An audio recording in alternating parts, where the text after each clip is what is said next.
کہ اس دین کا ذرا دیکھیے مزاج. 2 سالانہ عیدیں ہیں، لیکن ہوتا کیا اس میں؟ کوئی کھیل ہوتے ہیں، کوئی ڈرامے ہوتے ہیں، کوئی کیا ہوتا ہے؟ کچھ نہیں. 2 رکعت نماز، جاتے آتے تکبیرات، کبر ہو تکبیرہ وَلِتُكَبِّرُوا اللَّهَ عَلَى مَا هَدَاكُمْ.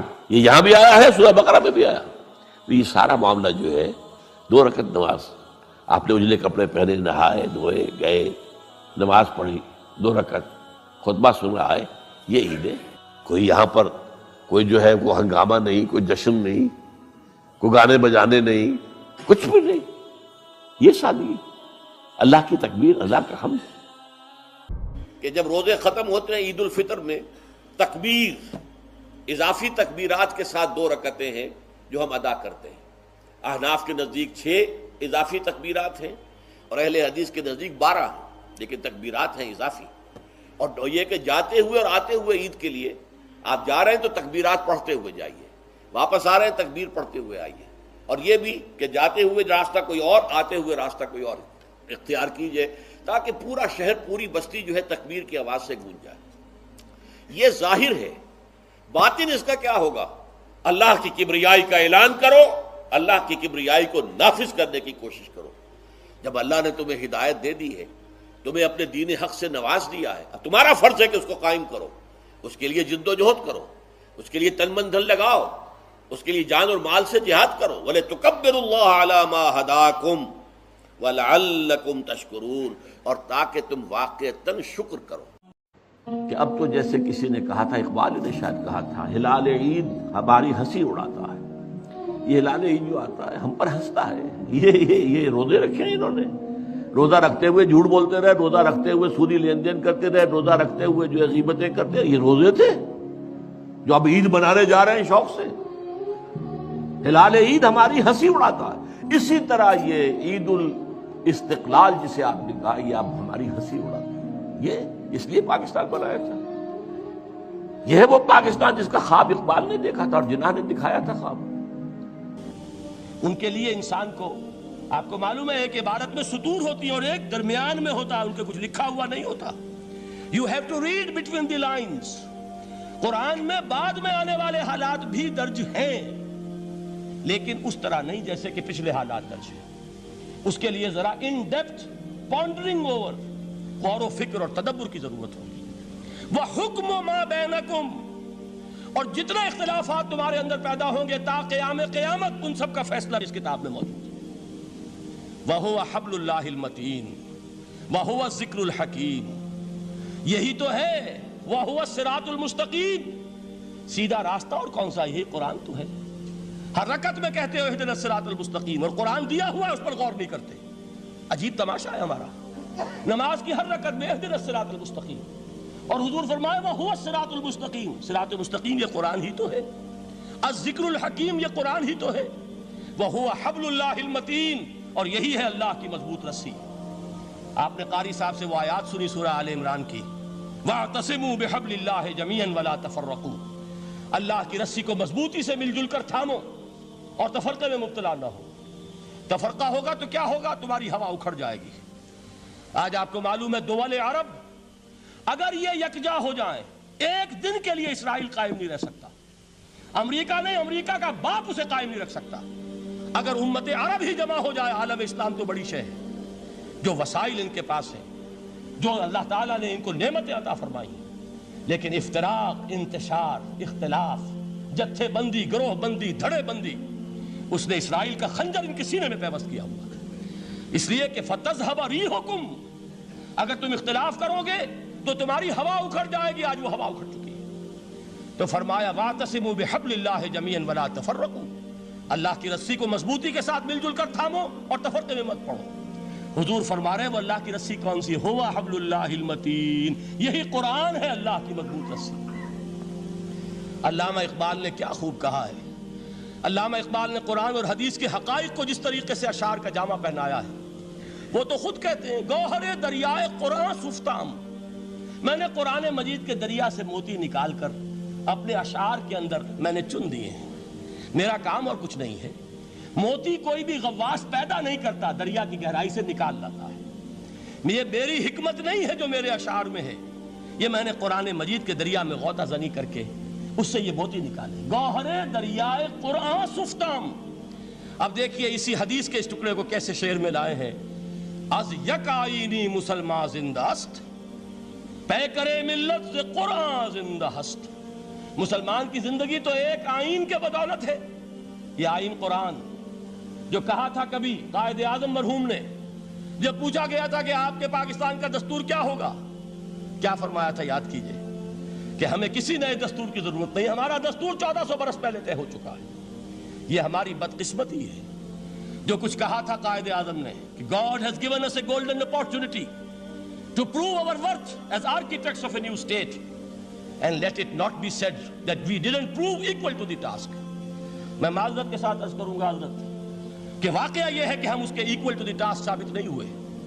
قائد اعظم کا دیا ہوا پاکستان آج دنیا میں موجود نہیں ہے، اس کا ایک حصہ اپنے نام سے دستبردار ہو کر بنگلہ دیش بن چکا ہے، اس نے اپنی تاریخ کو خیر بات کہہ دیا ہے۔ حالانکہ مسلم لیگ کی جنم بھومی ڈھاکہ ہے، 1906 میں ڈھاکہ میں مسلم لیگ نے جنم لیا تھا، اور اگر وہ صرف ہم سے علیحدہ ہوتا یا گہرا صدمہ ہوتا، لیکن یہ کہ اس نے جب نام بدلا ہے در حقیقت اس نے اپنے تاریخ سے اپنے پس منظر سے استعفیٰ دیا ہے۔ یہ ہمارا دوہرا ہمارے لیے صدمے کی بات ہے۔ کیا 2 یمن موجود نہیں ہیں؟ ان میں سے کوئی ایک بھی اپنا نام چھوڑنے کو تیار ہوگا؟ کیا 2 جرمنی دنیا میں موجود نہیں ہیں؟ کوئی ایک بھی ان میں سے اپنا نام چھوڑے گا؟ کیا 2 کوریا نہیں ہیں؟ 2 ویتنام نہیں ہیں؟ تو کیا 2 پاکستان نہیں ہو سکتے تھے؟ ہو سکتے تھے۔ میں یہ کہا کرتا ہوں کہ یہ گہرا صدمہ ہے علیحدگی، اور دوہرا صدمہ ہے، اور اس سے کہیں زیادہ بڑا کہ انہوں نے اپنا نام بدل دیا، اپنی آئیڈینٹی چینج کر دی، انہوں نے وہ نام اپنے ماتھے سے اتار کر خلیج بنگال کے اندر دبو دیا۔ یہ بہت بڑی سزا ہے جو ہمیں ملی ہے۔ کیوں ملی ہے؟ کہ ہم نے 25 برس تک اس قائد جس کو کہا تھا کہ وہ ہمارا آئین ہے، اس کو آئین نہیں بنایا۔ ہم نے دنیا کے سامنے جھولیاں پساری، ہم نے طرح طرح کے نظاموں کو آزمایا، لیکن اس قرآن کی طرف پیش قدمی نہیں کی۔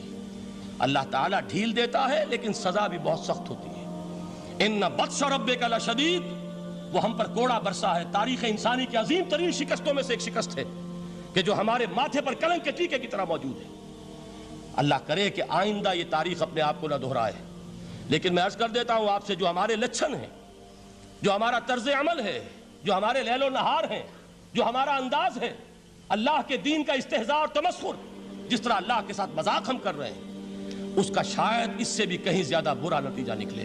اللہ مجھے اور آپ کو اور ارض مقدس پاکستان کو اس انجام سے بچائے، لیکن اس کے لیے کام کرنا ہوگا۔ صرف کہنے سے بات نہیں بنے گی، کمر کسنی ہوگی، ہمت جو ہے پھر انسان کو اثر نو، ایک نئی تعمیر، ایک عزم، ایک ہاتھ میں قرآن اور ایک میں تلوار لے کر یہ امت پھر دوبارہ میدان میں آئے۔ بہرحال عرض یہ کرنا تھا، اقبال کہتا ہے از یک آئینی مسلمان زندہ است، پے کرے ملت سے قرآن زندہ ہست، ماں ہما خاک و دل آگاہ اوست، اعتصامش کن کہ حبل اللہ اوست۔ تامو اس کو مضبوطی کے ساتھ، حبل اللہ یہی قرآن ہے۔ یہ یک آئینی اور پیکر قرآن کی زندگی، پیکر ملت کی زندگی جو ہے اس قرآن کی بدولت ہے۔ تو حضور نے کیا فرمایا؟ فتنے سے بچنے کا راستہ کون سا ہے؟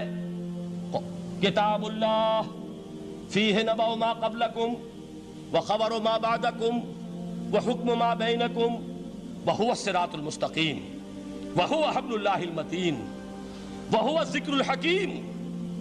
ایک 3 جملے اور سن لیجئے۔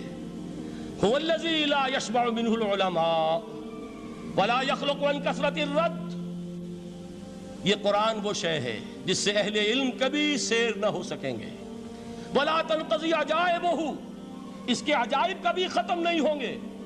یہ ہیروں کی وہ کان نہیں ہے کہ جو کبھی خالی ہو جائے کہ سارے ہیرے نکل چکے اب مزید ہیرے نہیں ہیں، نہیں، علم اور حکمت کے ہیرے اور ہدایت اور حکمت کے موتی اس میں سے ابد الآباد تک نکلتے رہیں گے۔ ضرورت صرف کھودنے کی ہے۔ میں نے وہ لفظ استعمال کیا تھا، آج کا قرآن کھودنا ہوگا، آج کی ہدایت اس قرآن سے نکالنی ہوگی۔ قرآن جب نازل ہوا آن دی سرفیس، بالکل ظاہر وہ تھی اس کی ہدایت جو اس دور کے لیے ضروری تھی۔ ہمیشہ کی ہدایت اس کے اندر رکھ دی گئی ہے، اس میں مضمر ہے، اس میں چھپی ہوئی ہے، اس کے لیے تدبر کی ضرورت ہے۔ کتاب انزلناہ الیک مبارک لِيَدَّبَّرُوا آیَاتِهِ وَلِيَتَذَكَّرَ أُولُو الْأَلْبَابِ، لوگ تدبر کریں، اس کی گہرائیوں کے اندر غوطہ زنی کریں۔ لا تنقضی عجائبہ، اس کے عجائب کبھی ختم نہیں ہوں گے۔ ولا یشبع منہ العلماء، اہل علم کبھی اس سے سیر نہیں ہوں گے۔ آپ کو سخت بھوک لگی ہوتی ہے اور کھانا کھانے کے تھوڑی دیر کے بعد اب آپ کا ہاتھ رک جاتا ہے، سیر ہو گئے، بہترین کھانا ہے لیکن نہیں کھا سکتے۔ اگر عام حالات میں وہ آتا تو کبھی نہ چھوڑتے، لیکن اب وہ آپ کا میزبان کہہ رہا کچھ اور لیجیے، تناول فرمائیے ذرا، یہ بھائی نہیں میں اب بھر چکا، یہ آپ کہتے ہیں کہ نہیں؟ حضور فرمایا یہ قرآن وہ شے نہیں ہے جس سے اہل علم کبھی سیر ہو سکے، ان کی پیاس بڑھتی چلی جائے گی، ان کے اندر quest of knowledge, search for wisdom بڑھتی چلی جائے گی۔ کبھی بھی انسان یہ محسوس نہیں کرے گا کہ مجھے جو لینا تھا میں لے چکا، بلکہ یہ کہ جیسے جیسے قدم آگے بڑھیں گے تہذیب کے، تمدن کے، علم کے، اتنے ہی قرآن جو ہے وہ آگے بڑھتا چلا جائے گا ہر دور کی رہنمائی کے لیے۔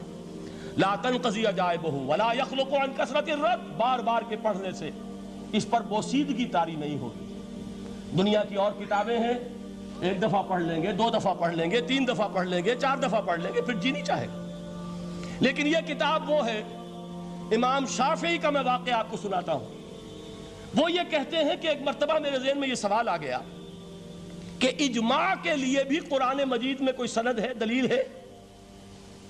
سب مانتے ہیں کہ اجماع جو ہے سورس ہے قرآن کے، اسلامی قانون کی، جس پر کہ امت کا اجماع ہو جائے۔ تو کہتے ہیں میں نے 300 مرتبہ قرآن پڑھا اول سے آخر تک، صرف اس دلیل کی تلاش میں۔ 300 مرتبہ مجھے نہیں ملی، 301ویں مرتبہ جب پڑھ رہا تھا مجھے روشنی مل گئی۔ وہ یبتغی غیر سبیل المومنین کے جو الفاظ آئے ہیں، نولہ ما تولی ونصلہ جہنم، جو کوئی شخص مسلمانوں کے راستے کو چھوڑ کر کوئی اور راستہ اختیار کرے گا ہم اسے اسی کے حوالے کر دیں گے اور جہنم میں پہنچا دیں گے۔ معلوم ہوا مسلمانوں کا جس پر اجماع ہو جائے اس کو بھی ایک سند حاصل ہے۔ یہ مسلمانوں کا مجمع علیہ ایک راستہ ہے، اس کو بھی ایک سند اور دلیل کی حیثیت حاصل ہے۔